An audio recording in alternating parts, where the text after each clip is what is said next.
قرآن مجید فرقان حمید نے اسی لفظ کو انسان کے لیے تذکیر کے طور پر، نصیحت کے طور پر بیان فرمایا اَیَحْسَبُ الْإِنسَانُ أَن يُتْرَكَ سُدًى،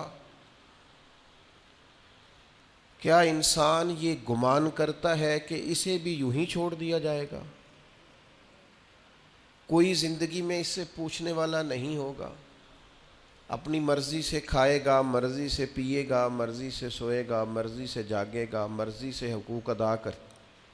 کیا یہ سمجھتا ہے انسان اسے یوں ہی چھوڑ دیا جائے گا؟ معنی کیا ہے کہ ایسا نہیں ہے، اسے بہت ساری پابندیوں کا پابند رہنا پڑے گا، بہت سارے احکامات کی اسے پیروی کرنی پڑے گی، بہت ساری چیزوں کی فرما برداری کرنی پڑے گی۔ ہر مال اس کا نہیں ہے، اسے حلال اور حرام کی تمیز پیدا کرنی پڑے گی۔ ہر بات جو اس کی ذہن میں آئے گی یہ کہہ نہیں دے گا، بلکہ اسے سوچ کر بولنا پڑے گا۔ اسے یوں ہی نہیں چھوڑ دیا جائے گا، اس پر پابندیاں رکھی جائیں گی، اور پھر جو اعمال یہ کرے گا ان اعمال کے اثرات بھی مرتب ہوں گے اس کی زندگی میں۔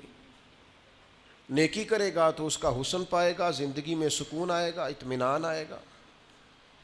اگر اپنی زندگی کے اندر یہ گناہ کرے گا، اللہ کی نافرمانی کرے گا تو وَمَنْ أَعْرَضَ عَنْ ذِكْرِي فَإِنَّ لَهُ مَعِيشَةً ضَنْكًا، اللہ فرماتے ہیں میری یاد سے منہ موڑ لو گے تو زندگی تنگ ہو جائے گی، دشواری ہوگی، تمہاری معیشت تمہارے لیے مشکلات کا شکار ہو جائے گی۔ یہ نہیں ہے کہ انسان کو یوں ہی چھوڑ دیا جائے گا۔ اور پھر اسی آیت کا معنی یہ بھی بیان کیا ہمارے مفسرین نے کہ ایسا نہیں ہوگا کہ قیامت نہیں سجے گی، یہ نہیں ہوگا کہ جزا و سزا کا میدان نہیں لگے گا۔ اگر وقوع قیامت ہی نہ ہو، قیامت کا میدان ہی نہ لگے، تو کیا جس نے ظلم سہا ہے اور اس امید پر چلا گیا ہے کہ قیامت میں بھی فیصلہ ہونا ہے، تو پھر تو اس کے ساتھ ناانصافی ہو گئی۔ اگر صبح قیامت میدان ہی نہ لگے، وقوع قیامت ہی نہ ہو، تو ظالم جو زندگی بھر ظلم کرتا رہا، جبر کرتا رہا، اور کمزور لوگ اسے سزا نہ دے سکے، تو وہ قیامت میں بھی یوں ہی دندناتا پھرے۔ قیامت کے میدان کا لگنا، جزا اور سزا کا ہونا، یہ عقلاً بھی ضروری ہے، نقلاً بھی ضروری۔ صبح قیامت جب اللہ کی بارگاہ میں لوگ کھڑے کیے جائیں گے تو اس موقع پر جزا و سزا کا تصور اور عقیدہ اسلام کا بنیادی عقیدہ ہے۔ جو بندہ یہ کہے کہ میں قیامت یا آخرت کو نہیں مانتا، وہ بندہ مسلمان نہیں ہے۔ اللہ کو ماننے کے ساتھ ساتھ، رسول اللہ صلی اللہ تعالیٰ علیہ وسلم کو ماننے کے ساتھ ساتھ آخرت پر یقین رکھنا اسلام کا بنیادی عقیدہ ہے، اور یہ وہ عقیدہ ہے جو انسان کی زندگی میں انقلاب پیدا کر دیتا ہے۔ جس بندے کو تصور ہونا کہ مجھے کھڑا کیا جائے گا، مجھ سے باز پرس ہوگی، مجھ سے حساب لیا جائے گا، مجھ پر، وہ ایک دانشور نے لکھا ہے کہ ایک مالک کا اپنے ملازم پر بہت زیادہ اعتبار ہو گیا تھا، تو اس نے پھر اس سے پوچھنا چھوڑ دیا کہ آج کتنی آمدن ہوئی ہے، کتنی بچت ہوئی ہے، کتنے اخراجات ہوئے ہیں۔ تو وہ جو اس کا ملازم تھا وہ بڑا نیک آدمی تھا، اس نے ایک دن کہا کہ صاحب وہ آپ پوچھا کرتے تھے ہر شام کو کہ آج کیا کمایا، کیا خرچ کیا، اور ہمارے پاس نتیجتاً آمدن کیا رہی اور نفع کیا رہا، تو آپ پوچھ نہیں رہے۔ اس نے کہا یار سالوں گزر گئے، اب میرا بڑا اعتبار ہے تیرے اوپر، اب میرا بڑا یقین ہو گیا ہے، لہذا میں اب سمجھتا ہوں کہ کوئی ضرورت نہیں ہے۔ تو کہتے ہیں وہ کرسی سے اٹھ کے اس کے پیروں میں بیٹھ گیا۔ اس نے کہا مہربانی کر، میرے اوپر اعتبار نہ کر۔ کیا مطلب؟ کہنے لگے یہ تو میرے اوپر اعتبار کر کے مجھے میرے نفس کے حوالے کرنا چاہتا ہے، تو مجھے میری خواہشات کے سپرد کرنا چاہتا ہے کہ میں جو میرے من میں آئے کروں۔ مجھ سے پوچھا کر، کوئی پوچھنے والا ہونا تو انسان اعتدال میں رہتا ہے۔ مجھ سے سوال جواب کیا کر، کوئی سوال جواب کرنے والا ہو تو انسان کو تصور رہتا ہے۔ مجھے میرے نفس کے سپرد نہ کر، ورنہ یہ تو مجھے گمراہ کر دے گا، یہ تو خواہشات کا فتنہ ہے جو مجھے الجھا ڈالے گا۔ میرے عزیز یاد رکھیے گا، اگر کوئی پوچھنے والا نہیں ہوتا، اگر سوال جواب نہیں ہوتے، اگر بات چیت نہیں ہوتی، تو بہت سارے لوگ ایسے ہیں جو ٹھیک ہوتے ہیں پر بگڑ جاتے ہیں۔ آپ نے جس آدمی کو گلے پہ بٹھایا ہے اور پھر آپ نے پوچھا نہیں ہے، چلیں آپ نے اعتبار ہی کیا ہوگا، لیکن جو اس بندے کا آپ نے نقصان کیا اسے فتنے میں ڈالا ہے، دنیا اور آخرت تباہ کر دی اس کی۔ آپ کو چاہیے تھا باز پرس کرتے، خیال کرتے، سوال اٹھاتے، پوچھتے یہ کیا ہوا۔ وقتی طور پر یہ چیز بری لگتی ہے لیکن یہ بڑی فائدہ مند ہوتی، اس کے اندر بڑی ساری چیزیں پنہا ہیں۔ قیامت کے دن اللہ تعالیٰ اپنے بندوں سے سوال پوچھے گا، اور قربان جائیں میرے نبی پاک علیہ السلام نے فرمایا ہاں وہ پوچھے گا، اور جب تک 5 چیزوں کا تم جواب نہیں دو گے تمہیں قدم نہیں اٹھانے دے گا۔ یا رسول اللہ کون کون سی 5 چیزیں؟ فرمایا اللہ پوچھے گا تم سے، بتاؤ عمر کہاں گزاری، بولو میں نے زندگی دی، صحت دی، عافیت دی، کہاں کہاں بتا کے آئے وقت۔ اور اسی پر دوسرا سوال یہ کرے گا مالک کہ عمر کا بہترین حصہ تھا جوانی کا، جب تھکاوٹیں نہیں ہوتی تھی، جب کھڑا رہا جا سکتا تھا، محنت مشقت جد و جہد ہو وہ بہترین حصہ جوانی کا کہاں گزارا۔ تیسرا سوال مالک کرے گا بتاؤ نا مال کہاں سے کمایا۔ اور چوتھا سوال یہ تھا کمانے کے بعد بھی مالک تم نہیں تھے، گویا دیا تو میں نہیں تھا نا، تو بتاؤ پھر لگایا کہاں پہ تھا، خرچ کہاں پہ کیا۔ ثم لتسألن یومئذ عن النعیم، ایک ایک نعمت کے بارے میں اللہ پوچھے گا۔ اور 5واں سوال اللہ پوچھے گا بتاؤ جو تم جانتے تھے تم نے اس پر عمل کتنا کیا، جس کا تمہیں پتا تھا، جس کا تمہیں شعور تھا اس پر تو اللہ سوال پوچھے گا۔ اب یہ کیوں سوال ہوں گے وقوع قیامت میں، یہ کیوں پوچھا جائے گا کہ قیامت کے دن کی جزا سزا کا خوف ہو بندے پر۔ اسلام ویسے اپنے ماننے والوں کو بے خوف رکھتا ہے، لا خوف علیہم ولا ہم یحزنون، اللہ کے دوستوں کو خوف غم نہیں ہوتا۔ ایک غم تم اپنے اندر رکھو کہ تمہیں قیامت کے دن پوچھا جائے گا، اس کا خوف پیدا کرو۔ اور یہ خوف مالک کو اتنا پسند ہے، فرمایا وَلِمَنْ خَافَ مَقَامَ رَبِّهِ جَنَّتَانِ، جو اللہ کے سامنے کھڑے ہونے سے ڈرے گا اللہ اسے 2 جنتیں عطا فرمائے گا۔ اس دن کا خوف اپنے دل میں پیدا کر کے تجھے کھڑا کیا جائے گا، تجھ سے پوچھا جائے گا، تیرے سے سوال کیا جائے گا، تجھے جواب دینا ہے۔ تیری طبیعت کے اندر ہمارے ہاں ہوا یہ ہے کہ کچھ لوگوں نے لوگوں کو بے خوف کر دیا ہے۔ امام غزالی رحمۃ اللہ تعالیٰ علیہ فرمایا کرتے تھے جس قوم کے اندر ایسا واعظ، ایسا عالم، ایسا خطیب، ایسا شخص موجود ہونا جو لوگوں سے کچھ بھی نہیں ہونا، بے فکر ہو جاؤ، جہاں ایسا آدمی موجود ہو وہاں شیطان کی ضرورت نہیں ہوتی، وہ تو خود لوگوں کو وسوسوں میں ڈال رہا ہے، وہ تیرے دل کے اندر خوف پیدا کرے، وہی ہے تیرے زمانے کا امام برحق جو تجھے حاضر و موجود سے بیزار کرے، وہ تجھے بتائے کہ قیامت میں حساب دینا ہے۔ عجیب بات ہے نا، لوگ کہتے ہیں ہمارے پیر صاحب نے کہا ہے خیر صلی ہے، تو میں کہتا ہوں تمہارے پیر صاحب نے خیر صلی اللہ اگر اللہ کی رحمت پہ امید کرتے ہوئے کہی ہے تو انکار نہیں کرتے، ٹھیک کہا ہوگا، پر تمہارے پیر صاحب نے کہا خیر ہے کچھ بھی نہیں ہونا، تو نبی پاک نے تو اتنا ڈرایا صحابہ کو کہ وہ کانپا کرتے تھے، ان کے تو رونگٹے کھڑے رہتے تھے۔ رحمت للعالمین محبوب کے پاس بیٹھنے والے حضرت انس بن مالک رضی اللہ تعالیٰ عنہ ایک دن بیٹھے تھے لوگوں کے بیچ، تو اچانک اندھیرا، دفعتاً اچانک اندھیرا چھا گیا، تو ایک شخص نے کہا جب حضور کے زمانے میں ایسا ہوتا تھا تو آپ کیا کرتے تھے؟ فرماتے اگر تھوڑا بھی اندھیرا ہوتا نا تو ہم کانپنے لگتے، ہمیں ڈر لگتا تھا کہیں قیامت تو نہیں آ گئی، تو پھر ہم فٹافٹ مسجد کو دوڑ جایا کرتے تھے، جا کے نفلوں کی نیت باندھ لیتے تھے، سجدوں میں گر جاتے تھے۔ ان کو تو خوف تھا، وہ تو ڈر رہے تھے۔ سیدہ طیبہ طاہرہ حضرت عائشہ صدیقہ فرماتی ہیں حضور دعا مانگ رہے تھے، اللہم حاسبنی حسابا یسیرا، تعلیم امت کے لیے، ہمیں سمجھانے کے لیے۔ کریم کہتے ہیں اے اللہ مجھ سے جب تو قیامت والے دن حساب لینا تو ذرا آسان کر کے لینا۔ فرماتی ہیں میں تڑپ گئی، میں نے کہا یا رسول اللہ آسان حساب کس کا ہوگا؟ تو حضور فرمانے لگے عائشہ آسان حساب اس کا ہوگا جس سے اللہ تعالیٰ اپنے فضل سے، کرم سے،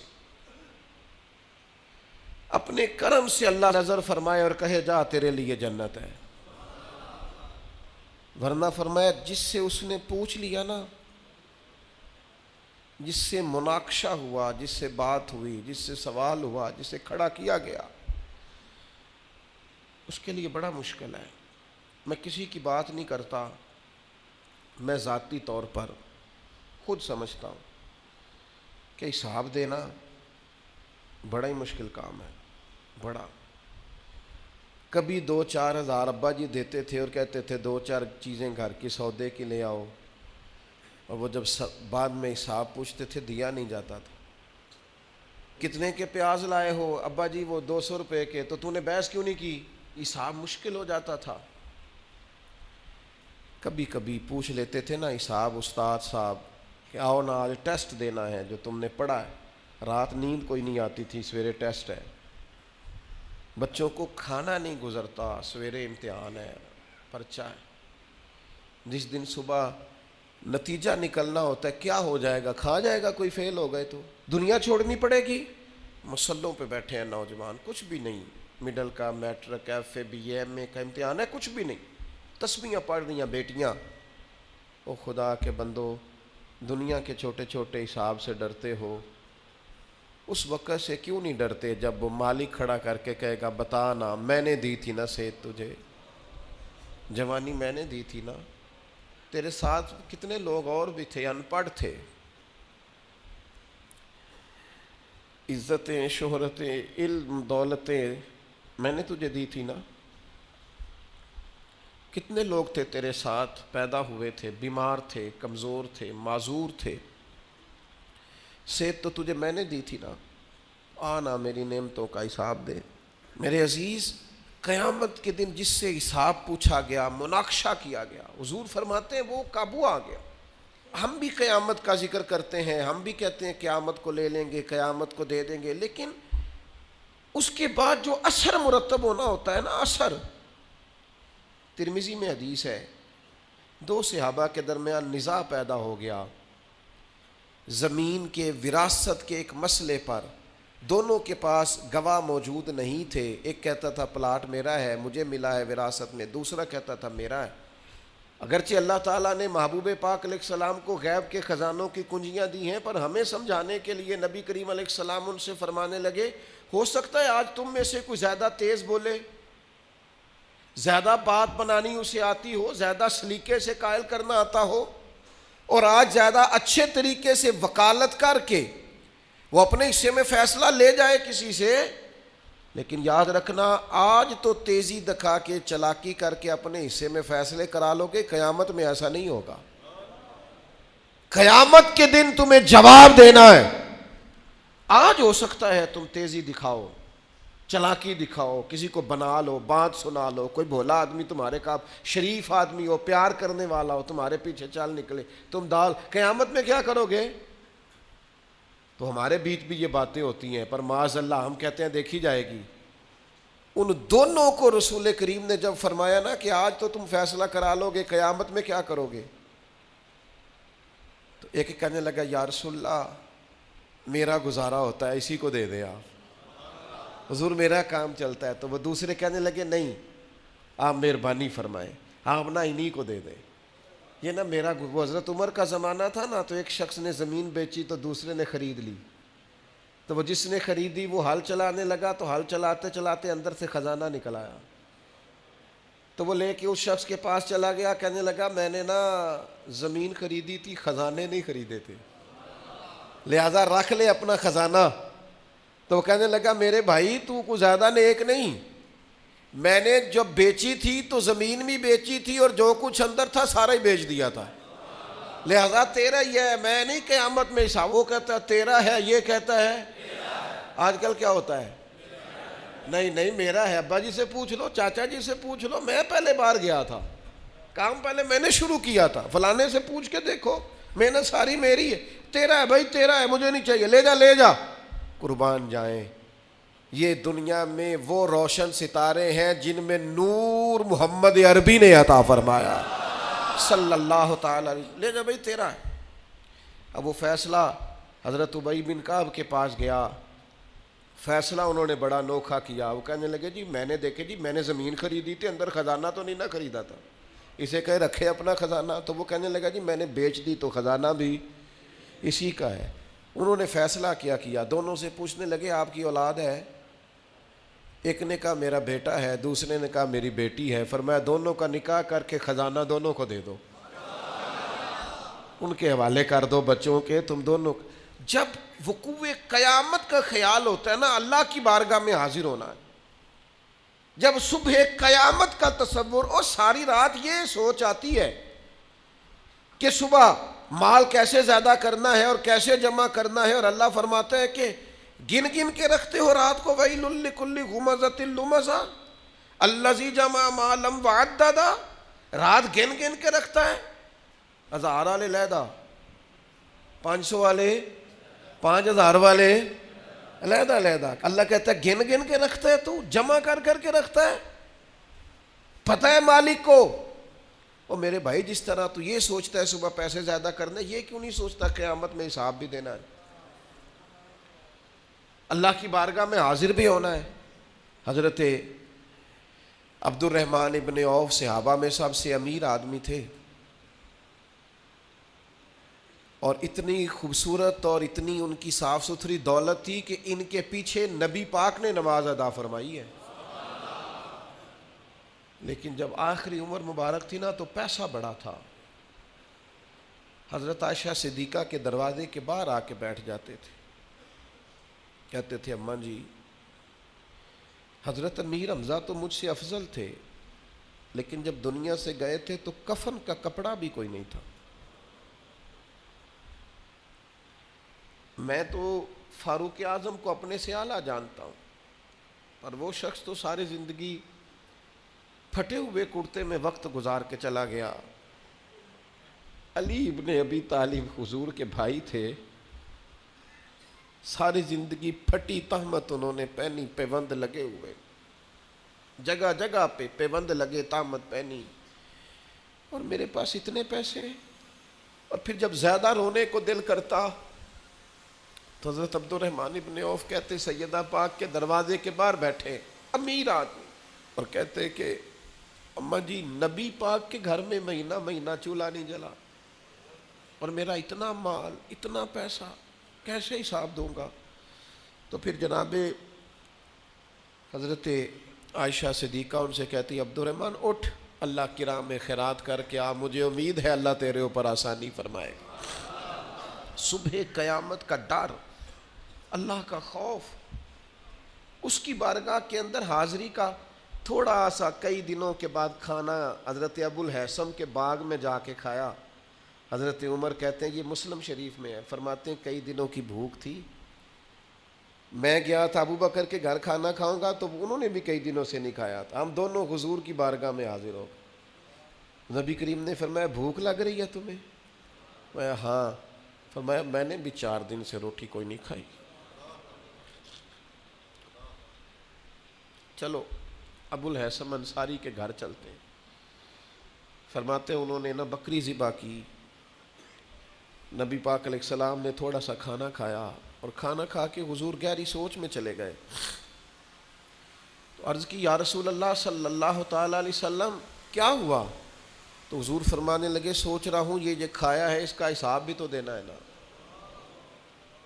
تو حضرت عمر فاروق کہتے ہیں میں تڑپ کے عرض کی حضور 4 دنوں کے بعد اگر گوشت ملا ہے تو حساب دینا ہے؟